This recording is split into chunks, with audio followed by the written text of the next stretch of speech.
Go Master Coach. Right. Okay, so let's get started. So what we are going to cover today is two parts. The first part is how to shift our mindset from weaknesses to strength. It's easy to understand. It's not so easy to do.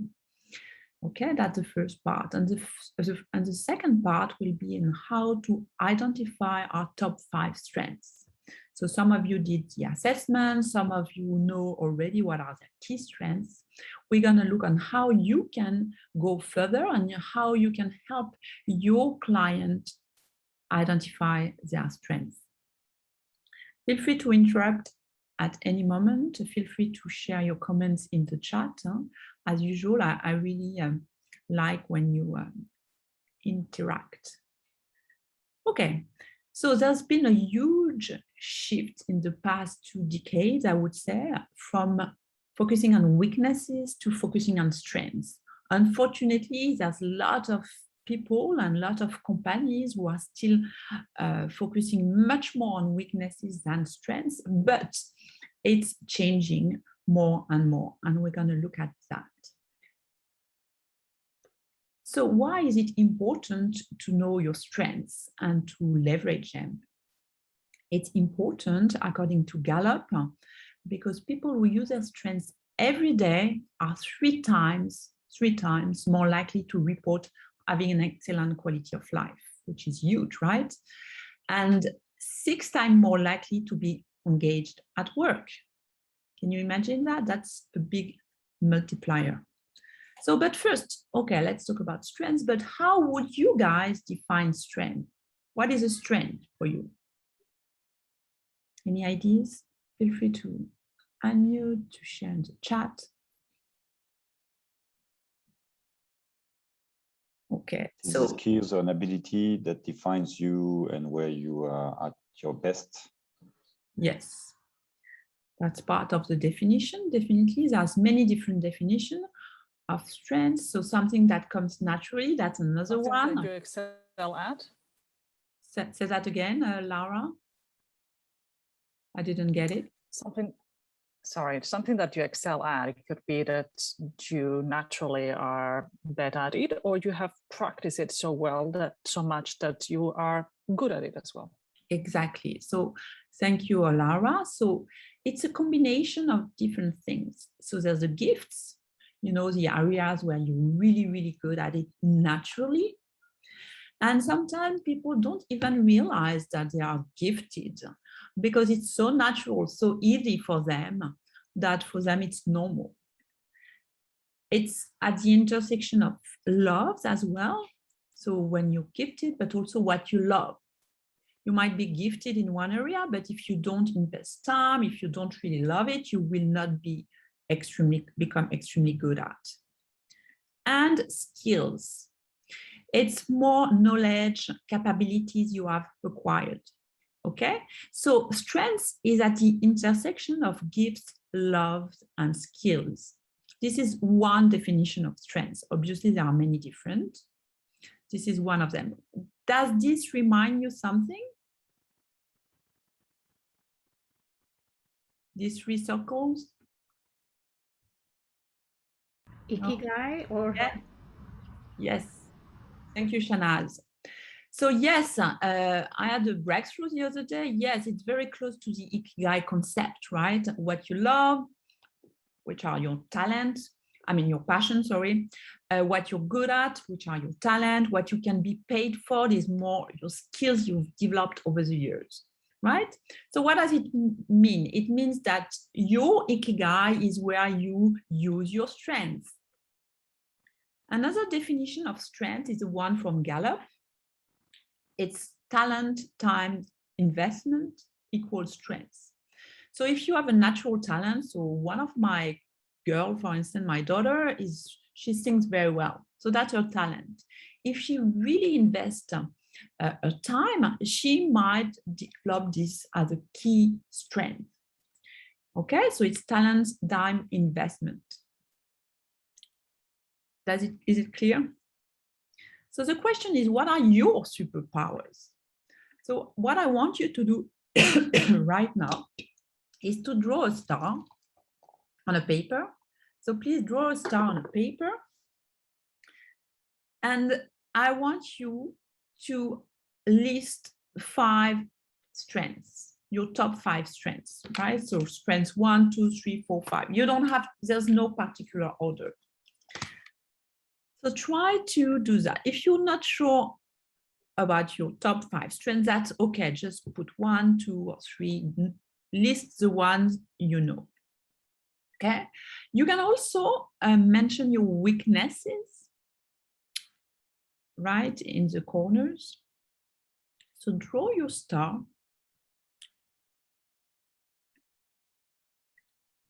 Okay. So and I want you to meet Clara. Clara was one of my employee when I was working for a financial broker. So Clara, for instance, she was very organized, extremely diligent, great analytical skills, amazing attention to details, and very rigorous. On the other side, her weaknesses, I would say, were more about her communication skills, and she was not assertive enough. Okay. So could you please just think for yourself, what are your top strengths and maybe what are your weaknesses, flaws?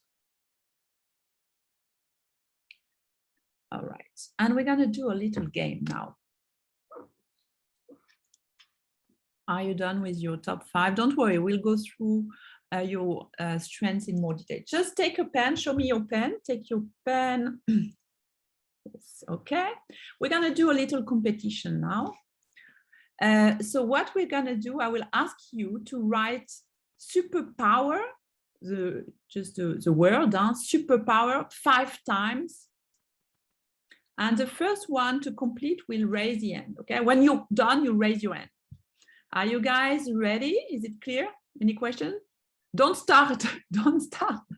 I can see the competitive ones already, but all right. So are you guys ready? So 1, 2, 3, go 5 times. Superpower, superpower. And when you're done, I want you to raise your hand.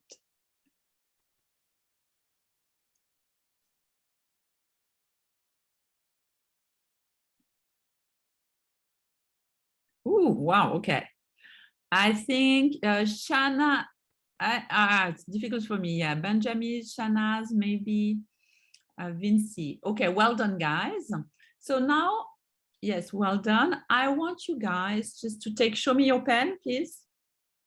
Change your hand. Okay, you know where I'm going now. So I'm right-handed. So now, if you are right-handed, I want you to use your left hand and vice versa. Are you guys ready? I'm going to ask you to write superpower 5 times. 1, 2, 3, go. So write it down. 5 times superpower.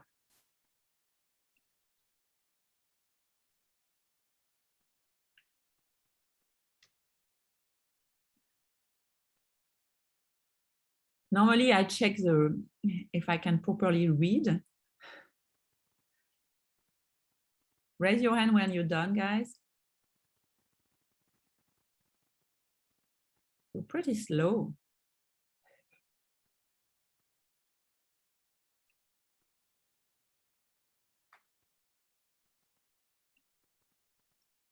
Ooh, Benjamin, well done. Who else? I can't see everybody at the same time, but I'm trying my best. Okay, here we are. We have Vinci. Okay, well done, guys. All right. Okay, great. Oops.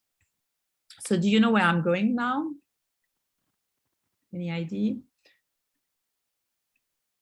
So the right hand for me, I'm right-handed, so it's my strength. So left hand is my weakness. It's just an analogy to show you if you invest a lot of time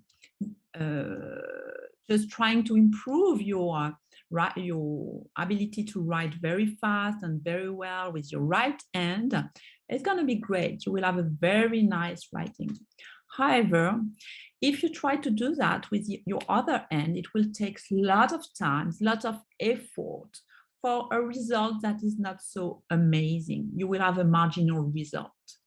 Okay, so that's just a fun analogy to show you that if you invest time on your weaknesses, like I did the first part of my life, I just wanted to be very good at everything. So instead of investing on my strength, I decided just to try to mitigate my weaknesses. So that's me on the right side trying to be good at everything.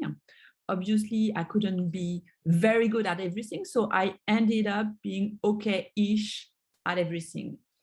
So if you try to just focus on your weaknesses, mitigate your weaknesses, you will end up working against what will make you shine more. Okay, on the other hand, if you invest more time, more resources on your strength, and I realized that like 5 years ago, for me, it was really a life changer that I should stop trying to be good at everything, to be, perfect. It's not possible. So I just stopped trying to be good at everything and just focus on what I was pretty good at already. So if you invest time on what you're good at, you will be able to shine. Okay, so let's have a look on one case study if you're not yet convinced. So this is the best version of yourself. You will become an expert on some topics. You'll be extremely good on some areas, but you can't be good everywhere. Okay, so let me share with you a case study. So I used to work for a financial broker. And I was in charge, I was heading the business planning for the electronic trading department. And I was in charge, among other things, of preparing financial control data and data analysis and sharing them with the business lines. To do that, I decided to hire 2 graduates with great academic backgrounds. So they both had masters in finance, if I remember correctly. So Clara, and I decided to put her in charge of compiling the data and communicating the data to one of the business lines, the commodities. And the other guy, John, was in charge of compiling the data and communicating the data to the fixed income business line. Okay, so they were in charge of that and just going to the floor and talking to those guys, the financial brokers. I don't know if you guys have seen The Wolf of Wall Street, just to give you an idea of the people they had to deal with. All right, so after some weeks, I realized that Clara on the left was, as I mentioned earlier, very organized, very diligent, analytical, great attention to details, and rigorous. But her communication skills were not so good and she was not so assertive. Okay? And John, I realized after some weeks that he had great communication skills, big picture guy, an entertainer, very assertive, great business acumen, but his analytical skills were not so good. He was not very rigorous, not focused on details. Okay, so, and the guys from the front office guys, the financial brokers, they told me, you know what? I don't want to see Clara anymore. Whenever she comes, we don't understand anything. She's way too focused on detail. We don't understand the data. She comes with big spreadsheets and she's too shy. She doesn't know how to communicate, the right data. We don't want to see her anymore. Okay, fine. And the guy from the commodities, the fixed income, say, John is a great guy. He's fun. We really like to chat with him, but honestly, the data are not good. It's wrong. We have seen lots of errors, so we don't want to see him anymore. Okay, so what did I do? Can you guess? Yes. You share the skills. You switched. So what did I, to shared and switch? What do you mean, guys? I mean, like the guy went to the broker and Clara went to the commodities. No, actually, yeah. Okay, yeah, not To exactly. put Clara in charge of the data, Yes. and the guy in charge of communications. Yes, exactly. So what I did, I say, oh, and I discussed with them, and Clara, I say, okay, you're very good at data, you're very good at creating reports. So let's have you focus on that. So Clara became in charge of compiling the data for all the business lines. And then John was in charge of communicating the data to the financial broker. He didn't have to compile them. So he was able to just communicate them to the financial brokers. And it worked very well. Okay. So this is just to show you that as an individual, you need to be sharp. You need to invest in your strengths, but as a team, it's better to be well-rounded. Okay. Just after some years, so Clara, she was, I was not there anymore, but Clara was promoted as head of financial control. And she became very confident. And as a result, she improved her communication skills and became much more assertive because she was very sure about her data. She was really, she felt much more fulfilled than she used to be. And John, on the other side, he moved to Bloomberg and he became a salesperson for Bloomberg. So he just used his skills, communication, connection, making great relationships with people. And because he had a P&L, he was in charge of selling a certain number of, he had a budget to meet. He became a bit more focused on data. He didn't became a financial analyst, and that was not the point, but definitely you became much better on that. All right, so again, what you can see, if you invest in your strengths, if you invest in what you're pretty good at, it will help you shine and do and become really good at what you like, and mechanically you will mitigate your weaknesses. Because what I could have done as well is coach Clara on our communication skills. I did it, obviously, but I could have spent a lot of time and trying to help her develop the communication skills, the attitude, but it would have been extremely difficult just to work only on that. And same for John. I could have spent times with him, reviewing the data, helping him to understand, the reports, helping him to understand how to use Excel spreadsheets. Okay, so the point here, again, you need to invest in your strength to become extremely good at what you are. That's a simple concept, but for me, it was really a realization just 5 years ago when I really understood it. So now we're going to do a case study. As a coach, 6 months ago, a bit before, 2 people hired me separately from 2 different companies, nothing in common. So John, he said, yeah, I need a coach. He's a leader of a big retail company. He said, I need a coach. I have a challenge at the moment. I don't know how to empower my team to deliver a critical project. I'm struggling. I need your help. I need to be coached on that. Okay, John. And more or less at the same time, JC as well, just contacted me and I said, I need a coach. I don't know, I have a big project to deliver this year and I don't know how to empower my team. 2 different clients. So how would you start coaching them? What would you do?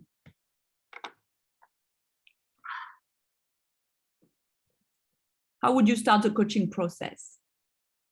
What would be the first, let's say the first session, what would you focus on? Who are the people in the teams? Yeah, could be could be. I see what are their skills and what do they want to do? Sorry, say that. Okay, Laura first, Benjamin second. Thank you. Who are the people in the teams? What are their skills and what do they need to deliver? All right, thank you. Benjamin. And yeah, I would say like a bit like Karina also identify, dive deep on the goals, what they really want to achieve with their team. Yes. Any other ideas? Maybe I missed someone. Sorry if I missed. Yes, I was gonna say maybe use the wheel of management tool. Okay. So the first thing to do, I will do, I'm not, is definitely what would success look like? What would you like to achieve, right? So it's always good to start with a goal. Just make sure, okay, what do you mean you want to empower your team? What does it mean for you? And what does it mean for you being able to deliver this critical project? So first and foremost, always focus on the goal and what success look like. And then after that, I would try to investigate, okay, to understand what's going on now in the reality, if you follow the GROW model. So goal first and then understand the reality. In the reality, you need to understand two things. First, what are their strengths as leaders? And also maybe what are the team strengths? But what I did, I really focused on their strengths first, okay? So, and I realized, so through conversations and some tools, their key strengths were the following. So, John, what was the name I shared? I don't remember. They are fake names, obviously, but whatever the name is, John, yes, and Jason. All right, so John, his strengths are empathy, lots of empathy, amazing listening skills, very analytical, is a doer, and great communication skills. Those are his top 5 strengths. Jessie, she has amazing vision, very strategic mindset, extremely analytical as well, great business acumen, and pretty assertive. So they have the same goal. How can each of them reach their goal? What do you think? What could they do if you were just, and I'm not trying you to coach them. So what do you think, Kura? What would be a good option? There's plenty of different options. Huh? Any ideas? Okay. So I can share.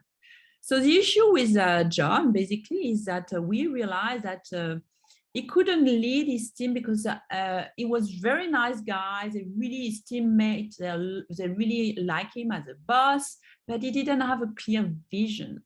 He was not inspiring in terms of vision. So he was struggling to empower and to engage his team because the direction was not clear enough. So what he did, he managed to empower his team, organize different meetings, and to define a strategy together, because he was not able to do it as a leader. So he empowered his team to define the strategy and the vision together. And because he has amazing relationship, communication skills, empathy, he managed to help them define, help the team define the vision and deliver it.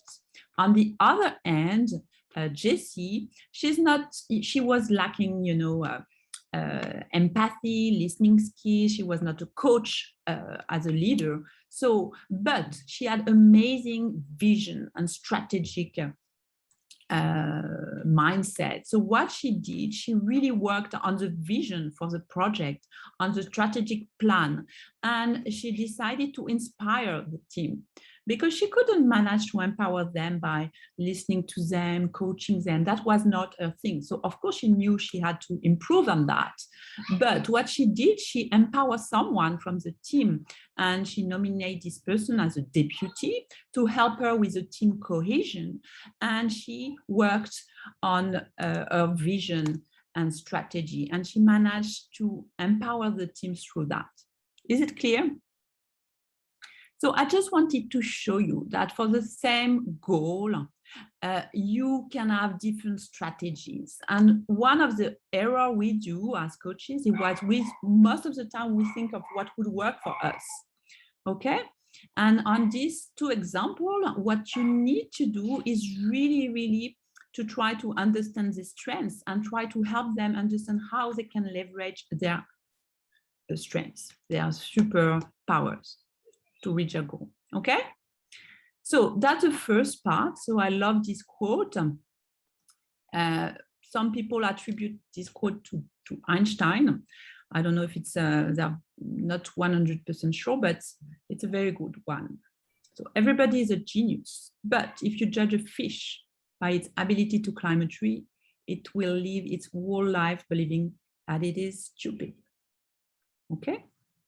It's pretty obvious, it's pretty common sense, but still, if you look around in the corporate world, you can see that it's not really applied, this approach. Any comments so far? Okay, so let's look at your superpowers now. Now that hopefully you're convinced that we need to shift from weaknesses to strengths, let's look at your top strengths. So how can you, yes. Sorry. Can I just add a quick question? Yes. Because for some roles, though, I mean, obviously I'm a big believer of strengths, but when there are certain roles that there are basic minimums that you kind of have to do that will require, I mean, not necessarily to negate a weakness, but at least do the bare minimum. So like in terms of coaching, if that is the struggle, before they can even get to their strength, how do you phrase that? Like, there's a certain expectation for a certain role, and they're not able to meet that. So am I making sense? Sorry. Yes. Okay. Yeah, so no, I get it. Of course, we need to work on weaknesses and flaws and to improve. I'm not saying that we should just totally forget about that, but I think we should use our strengths to mitigate our weaknesses, which can be a bit but if someone is not meeting the bare minimum requirements for a job, obviously there's an issue. So the question is, okay, can we help this person develop the required skills, or maybe this person is not at the right place and will never be happy in this role, right? So, and I think it's worth just asking the question and helping this person understand what do you really like and what can you be good at. Maybe you're not yet there, maybe you're on a learning curve, but maybe it's not for you as well, so I think it's also it's making sure you can help them do this, love, skills, gifts. It's really about helping people aligning their strengths with their job. Yeah. Any other views on that? Feel free to share your views, guys. Okay, so let's move to the next part. How can you identify your strengths? So any ideas? You can do assessments. What else? And as a coach, how can you help your client identify their strength? Sorry, go ahead. Yes, who's talking? Okay. So usually what I've done is what feels natural to them. Well, like what's the first thing that they like doing and they do first, because usually you tend to do your strengths first and it's very easy for you. So it's really understanding, what comes easy for them. So that's usually a good sign of their strength. Okay. Yes, definitely a good way. Thank you, Joy. Karina shared review past achievements. It's a good one. We're going to look at that. Very impactful. Any other ideas, guys? Some personality, like the MBTI or the other one that we did, just to find out that they themselves would actually, bring out their strengths in that and weaknesses. Okay, so it might be a more behavior sometimes, but okay, you can still try, definitely. Okay. Any other ideas, guys? Feedback, yes. Yes. Like Karina says. Yes, definitely. Feedback from people around you. All right. Okay. I Yes. know you have said 360 report. Yes, 360, feedback 350. Yes, it can take different forms and shapes. All right, so we're going to go through the many different ways. Huh? And as a coach, your job, even through a conversation, is really to make sure you capture the strengths in the conversation as well. Huh? And just to help them understand their strengths. All right, so let's look at the first one, questions. And I want you guys to take your pen and paper and to answer those 10 questions, a bit more actually. And I want you to take your pen, your paper, and to write down the answers for yourself. The first question is about gifts. What comes easily to you? And it's not such an easy one to answer again, because what comes easily to us is so easy that we don't even consider that as a strength. If you're not sure when you were a child, what sort of things came easily to you? Sometimes going back to childhood can help. So write down anything. What's easy for you? For me, sport is easy, and I never considered myself as good at sport because it was it was easy. And I realized that actually it was easier for me than for some other people. Okay, I'm not super good, but I'm pretty okay. So the second question is, what are areas where you've received awards, won contests, or maybe received public praise? And it doesn't have to be these huge awards, maybe just simple award, simple prize.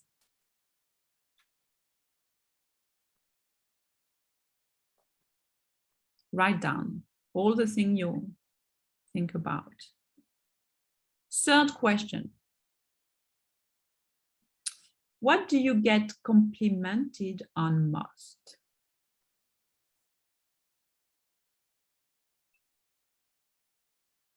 I can see some people looking up, which is a good sign for me as a coach. Where your clients are looking up, just leave them some space. And I love this question. Why do I love this question? Because I don't ask you what are your strengths. I ask you what do you get complimented on most. So it shifts the perspective. People think about other people, how they perceive them, right? I think it's always more powerful. Okay. All right, so let's move to the next one. Let's move to skills. What did you focus on in your education? Maybe it was finance like me, or management. Maybe it was communication. What was it? Maybe it was art or HR already for some of you.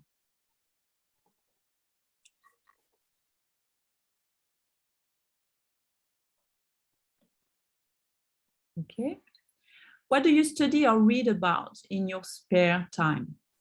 You can all write coaching. What else?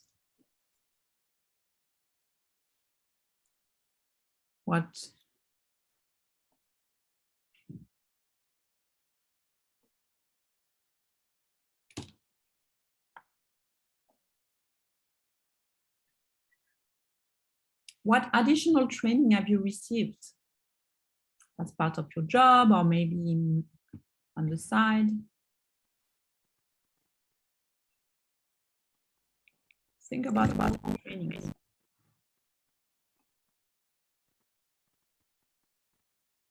Okay, let's move to the loves box.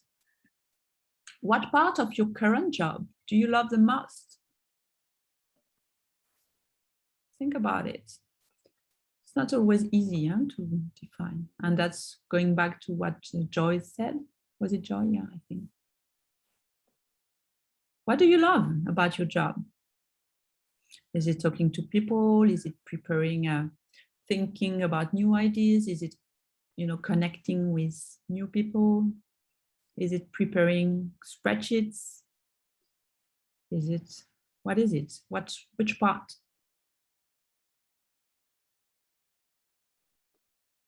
Do you really love?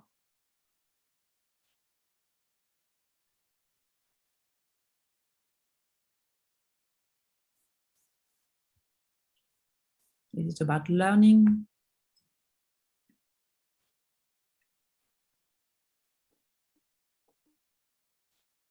Okay, let's move to the next question. It's a big question, this one. If money were no object, what would you do for a career? Just put the first thing that comes to your mind. No one will look at it. Just be very honest. Would it be interior designer? Would it be coach? Would it be, what would it be? Having a restaurant, painting?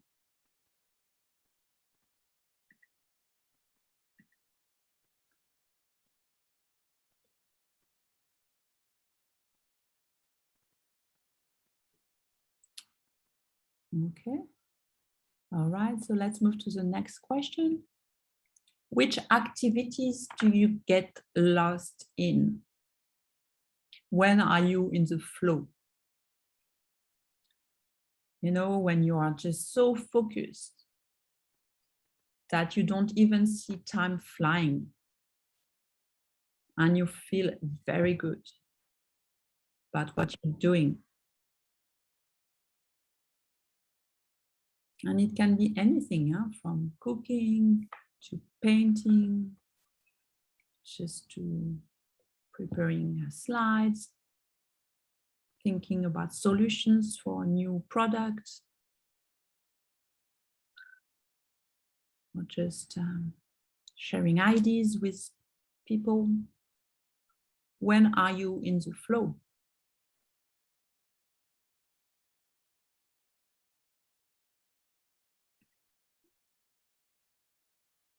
Okay, let's move to the next question, and my favorite one. What do you like about yourself?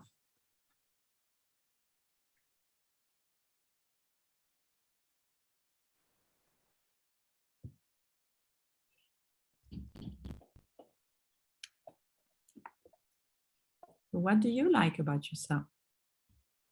What do you really like?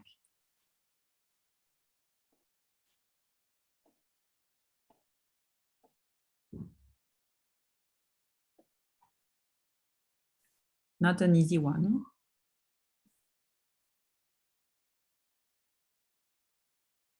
Just write down as many things as you want.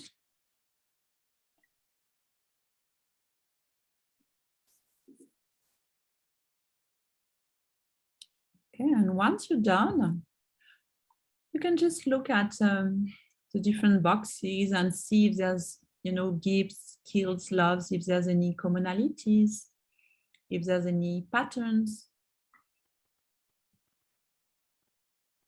if there's any clusters of skills, of strength.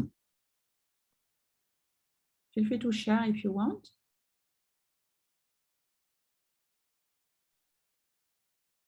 So this is just one set of questions, just to show you how you can, obviously I will not ask those 10 questions to my clients, but from time to time you can help them, ask them those questions and help them understand themselves a bit more.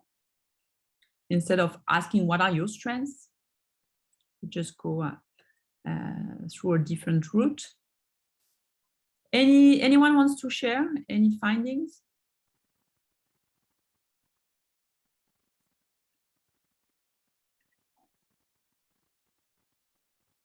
It's not a finding for me but it's a good way to put it. I know I shared earlier that one of my strengths is to connect people together, so to understand what are their strengths and how they can best work together. And this is something that I really enjoy doing when I'm working. So with the team, it's really connecting the team together and to plan the project together, and also to delegate who does what. So we really have like a team project together, and we can build something all together. So that's and there is an additional stuff which came back in different question. Is I'm in the flow when I'm organizing an event or I'm organizing something. So really enjoy doing like organizing event, and I think I'm okay at this. Okay, great. So about planning and people and connecting. Okay, thank you for sharing, Benjamin. Anyone else want to share?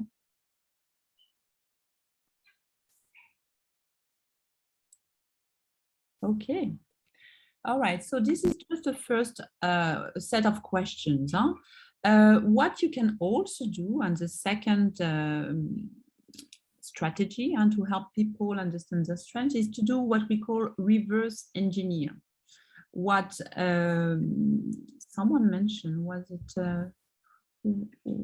Karina mentioned, right? So look at your achievements. So I want you to do that now. All right. So what you're going to do, guys, I want you to pick one of your achievements. It doesn't have to be a recent one, but maybe something you're very proud of, something you've accomplished maybe in the past 5 years, right? So pick one. It can be a project you have conducted. It can be holidays that you've organized. It can be an event that you've organized, anything. It doesn't have to be work related. So just think about something you're very proud of. All right. And we're going to reverse engineer it. So let me share an example with you. So something I'm very proud. When I started as a coach, after just some months, I managed to sell a 1-year coaching contract to a top manager of a big company. And for me, it was a big achievement because it was pretty new.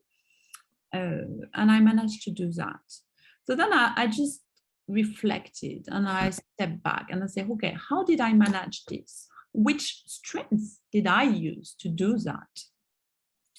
And then I just tried to really understand. The first strength I used was my listening skills. I really spent time listening to the person, to my future client, trying to really understand what was her challenges. The second strength that I used was my energy. I think she really enjoyed my energy because she needed that at that time. So that's one of the strengths I used during this chemistry session. And another strength of mine is the organization. So I managed to share with her a very organized plan, a very structured plan, and she really enjoyed that. So just an example. How about you guys? So write down your key achievement on your paper. So one achievement you're very proud of, and I want you to reverse engineer this achievement. Try to understand how you managed to make it a success. Which strengths did you use? So take some time to do that.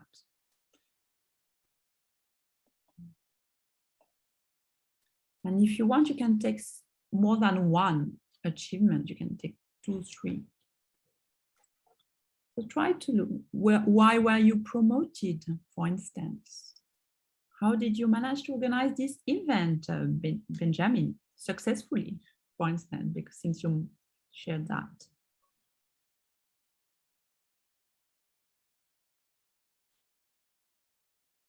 Shanaz, I think you mentioned an art event you organized a while ago, right? So Yeah. Which strengths did you use to do that successfully? Do you want me to share or do Yeah, you? please share while the others are just.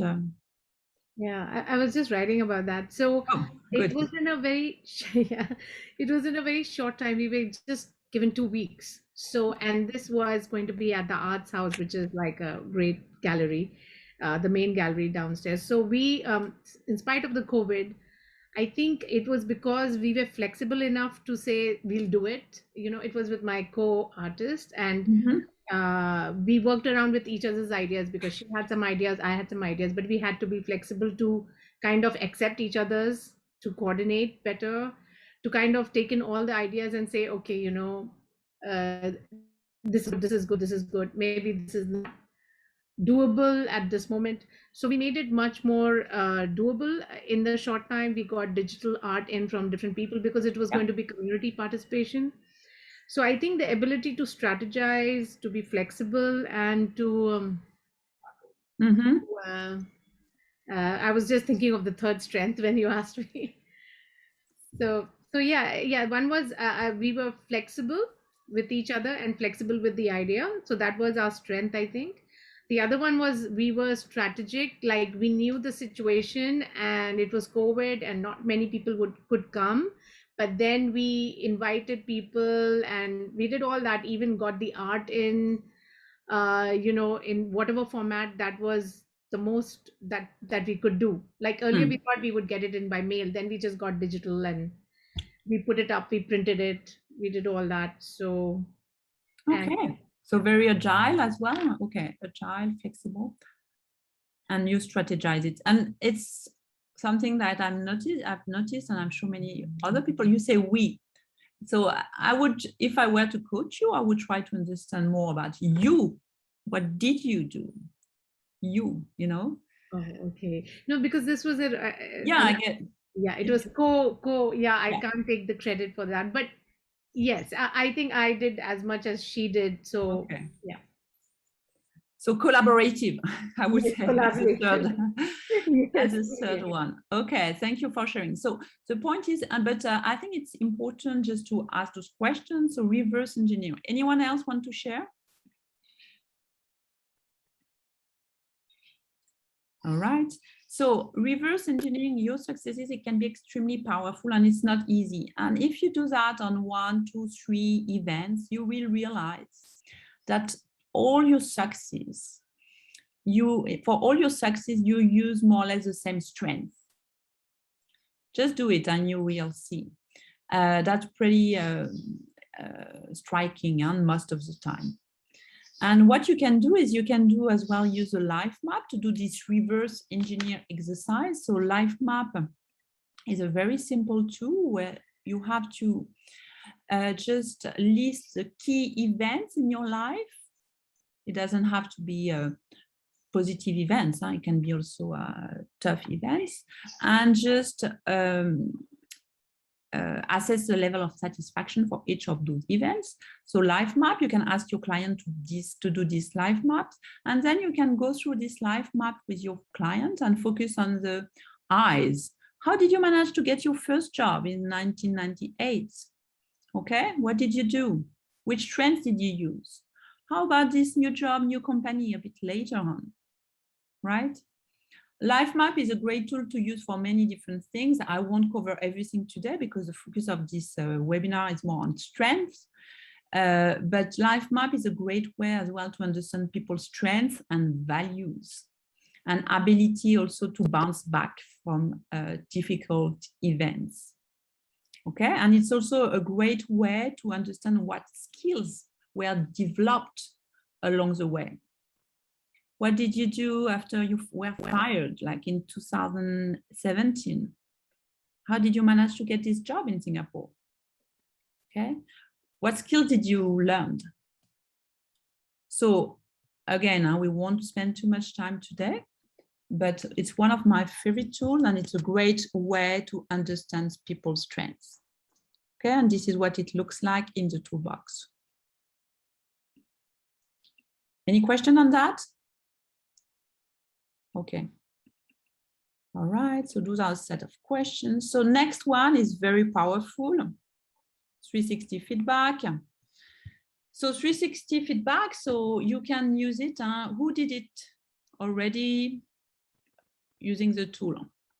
Okay, or yeah, before, okay. Get it? Most of you. So if you have not done it yet for yourself, guys, please go to the self-coaching section and just do the 360. You just have to enter a list of emails.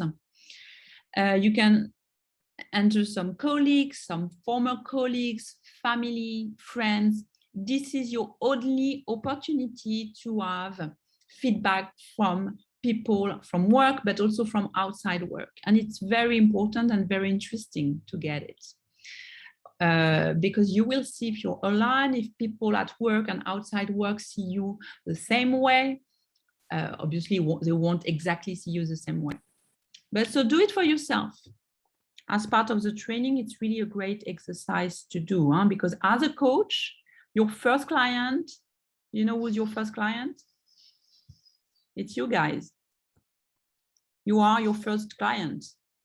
And I mean it. You should try all the tools for yourself. You should coach. You should understand who you are inside out. You should know your strengths, your values. You should know. So you have to be your first client. Okay. All right, 360 feedback. So I do 360 feedback with my clients, and then I debrief. As usual, what matters is not so much the answers, is more what they think about the answers. And 360 feedback, it gives you 3 levels of understanding. First is about yourself. Second is about others. And third is about your relationship with them. Okay, so you debrief a 360 feedback, and you will see a lot of strengths emerging. So it's a great way for people, because it's great to know, oh, I'm a creative person. I have also amazing communication skills. Great. But if 10 people tell you that you're creative and that you have communication skills, it's a huge confidence boost. And this is what most of your clients need. I mean, most of mine at least. Whatever the position, and even if they are very, even if they are at the top of companies. All right, so those are some questions you can use to debrief a 360 feedback. What I always use as a 360 feedback, once I've done the 360 feedback, I will just ask my client to recap the insight from the 360 in a Johari window. So arena is what is known to self and what is known to others. So let's say I'm a creative person. Then I will say, okay, people said I'm creative. I know that I'm creative. I will put creative in the arena. Blind spot, you can uncover strengths. It's not only weaknesses or flaws. Many people said that I was very assertive. I didn't know that. That's great. Now I feel even more assertive. And the most important, not the most important, but very important part is the facade. Is what your client know, but no one mentioned. And one of my clients 6 months ago, it was, okay, you know what? I have a great vision. I think I have a great understanding of where we're going on smart cities. It was on smart cities. He was an expert in smart city, and he felt that he has a great vision, but no one mentioned that. And he felt it was one of his key strengths. And then he realized, oh, no one's mentioning that. So there's an issue here. And then he realized that his job didn't allow him to express and to share his vision. Okay. So what did he do? He just decided to launch a podcast about smart cities, to share about his vision, to invite guests, and just to start a global conversation about smart cities. Okay. So this facade is very important because you can have hidden strength. So when you debrief a 360, never forget this part. What is not written in your 360? What people don't see, okay? And some people, and just to go back to Joyce's point, some people are not where they should be in terms of role. So they can't express their key strengths, their key, they cannot develop key skills. So it's very important that you ask to say, what is not yet developed? Where is your potential? What skills are you not using in this job? Okay. All right, so those are strengths examples, just a list. There's plenty of different lists. Can you spot your strengths here? Your top 5? It's not comprehensive, obviously. Any questions so far?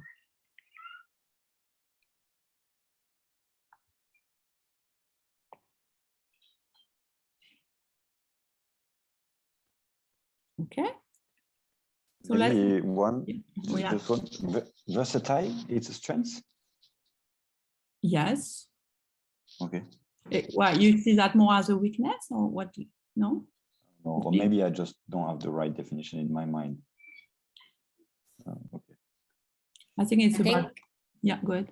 Sorry, I think versatile connects more, as I was reading about it, like to adaptability. So if the situation changes, you can quickly adapt to it. So you're not, focused and set in like tunnel vision.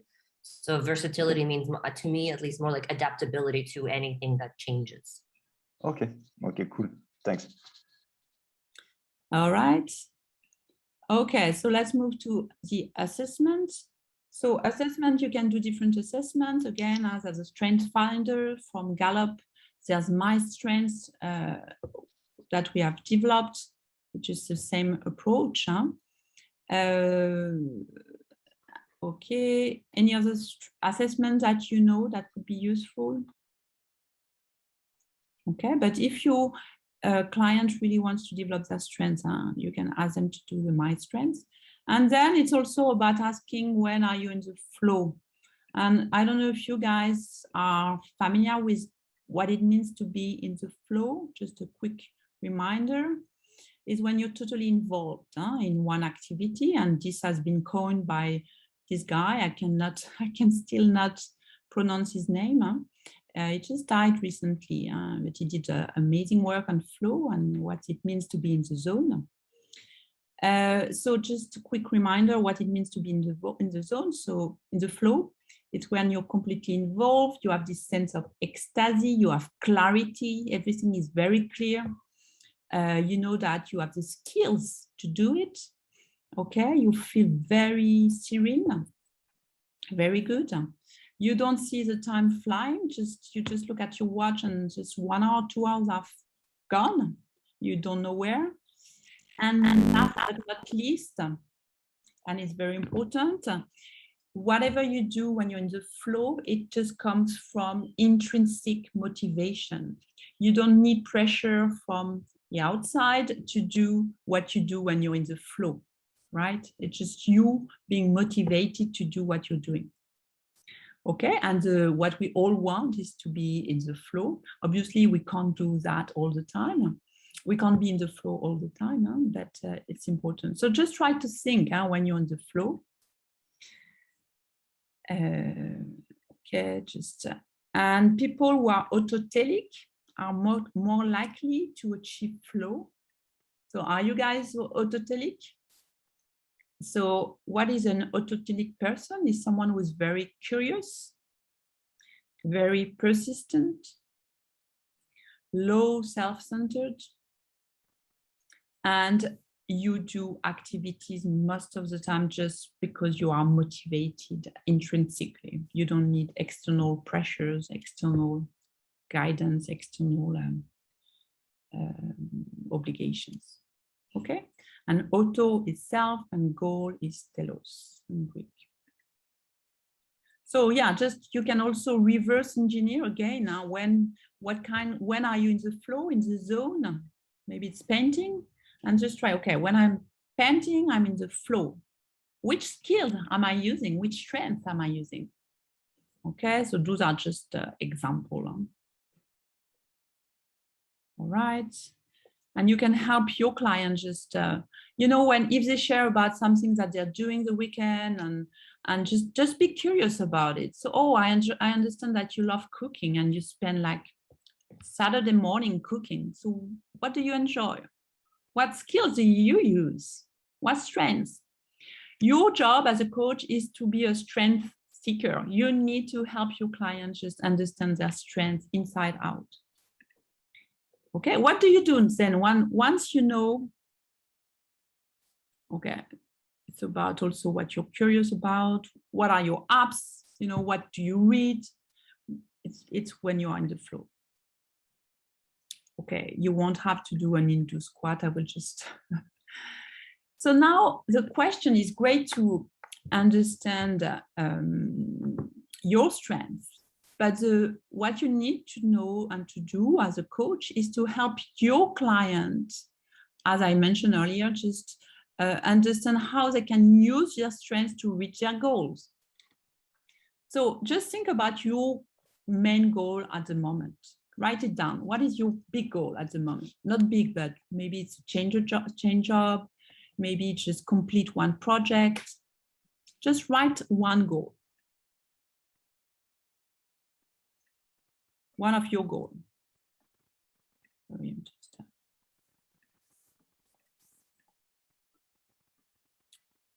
Okay, you all have a goal.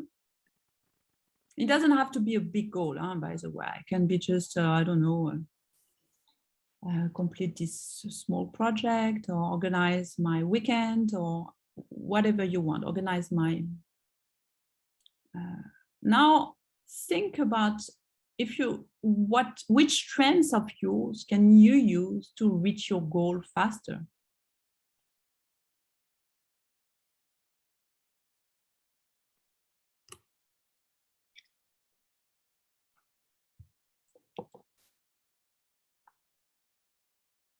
So your job as a coach is really to help your client, because when they have challenges, when they are facing dilemma, they will always focus on the negative aspects. And if suddenly you ask, okay, which strengths can you use now just to reach your goal? They will just reflect a bit more. Oh yeah, actually, I can use the fact that I have a vision and I know how to do strategic planning. Maybe it can help my team be more engaged, you know, or just try to tie the strengths to the goal. Okay. You can do a visualization. Okay, what would success look like? How will you use your strengths? How do you feel about it? How confident are you now that you're using your strengths? Okay.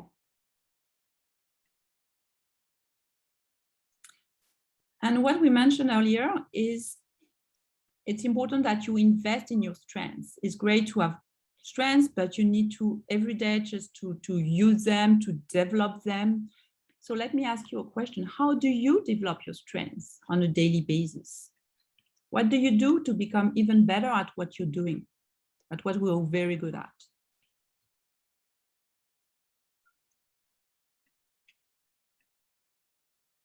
Can you do more? Can you challenge yourself more?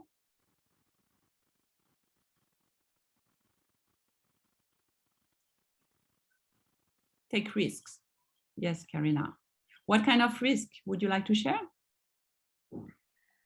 Maybe once realizing what a strength is, try to see what else, or maybe try to see something that maybe scares you a little bit to do, but you know with the strength you can do it. So recognize also what you might not have the courage to do, but you know with your strength you would be able to, and then get yourself to do it. Yes. Is there anything for you in particular that you want to do more?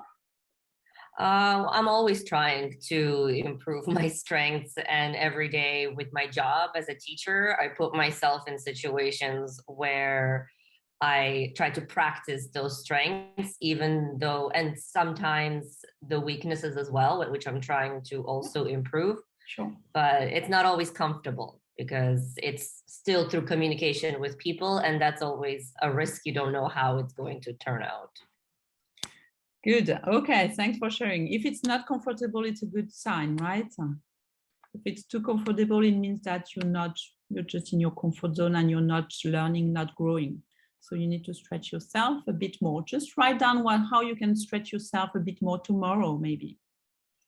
How can you use one of your top strengths tomorrow a bit more? Is there any ways, opportunities? Or maybe you can create opportunities. Okay. So your job as a coach is also to challenge your client with that and to help them take more risks. But do it with, if they use their strength, they will feel more comfortable taking those risks. All right. So one part which is also very important, it's great to know your strengths. It's great to invest in your strengths. It's also important just to own your strengths and to communicate about them. It's important to also develop your brand as part of a company or as a coach, right? And to develop your personal brand. So as a coach, how could your strengths help you as a coach? And how can you communicate more on your authentic style as a coach, using your strengths? So try to think about it. If you like to connect people, like Benjamin mentioned, maybe try to use that to communicate on how you coach people. Think about how you can develop your personal brand. Your personal brand, I think I've shared this with you before, but I love the definition of personal branding, the one from Jeff Bezos.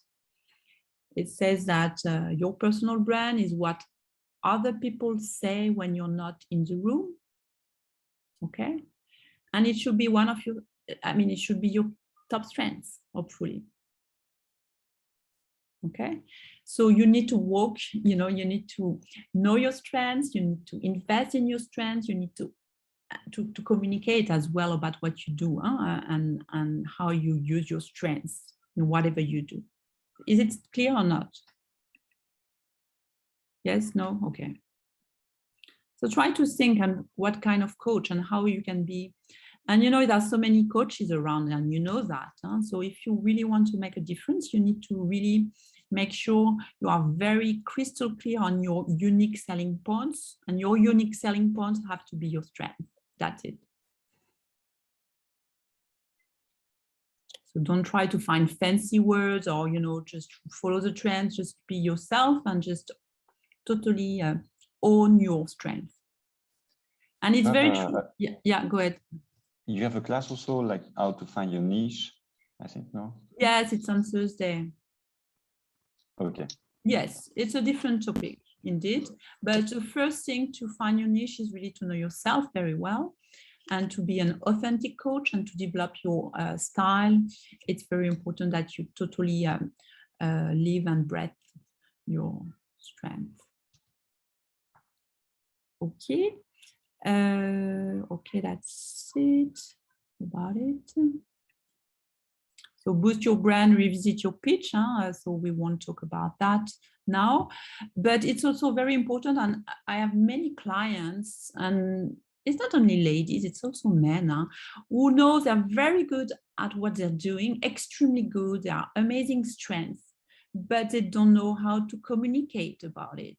And as a consequence, they are not promoted and they feel very frustrated because they see other people who are not as good as them and they get promoted. So very often I have clients saying, I want to develop my communication. I want to communicate more on what I'm doing. So what you really need to do if you have this kind of clients is really start again with the strengths. What are you really good at? What do you do well? And then just try to understand how they can communicate more using their strengths and communicate more on their strengths. Okay, so this we mentioned that. So, and it will help people again be more assertive. If you think about my employee, Clara. She was not assertive at all. And it was not, the challenge was not about, working on the communication. It was more about just, again, going back to confidence, helping her develop her confidence. And the best way to do that is just to go back to your strengths. It's obvious, and I'm insisting a lot on that, because it's obvious, it's common sense, but it's not leveraged enough, I believe, especially in the workplace. All right, and as a coach, as a leader, you need as well to know two things. You need to know the strengths, but also the drivers, obviously. Just to go back to my clients, my employees, Clara and John, their strengths, we mentioned their strengths, but their drivers, Clara wanted to be promoted, to be recognized. Social status was very, very important for her, because she was coming from a poor family, and she had like 5 brothers and sisters, and being able to being promoted was very, very important for her. So it's important to know the people's strengths, but also their drivers, obviously, as you know. And John, on the other side, for him, it was very important to belong and to have fun and to be visible. So when you coach someone, and if you have a team, it's very important that you understand their strengths and their drivers, obviously, what motivates them. It can be their way. Yeah. Okay, I stopped talking. Talk too much. All right, so what are your key takeaways? I want to hear you guys, if any. I want to hear 2 things as usual. 1 key takeaway and what you commit to do. Who wants to start? Let me stop.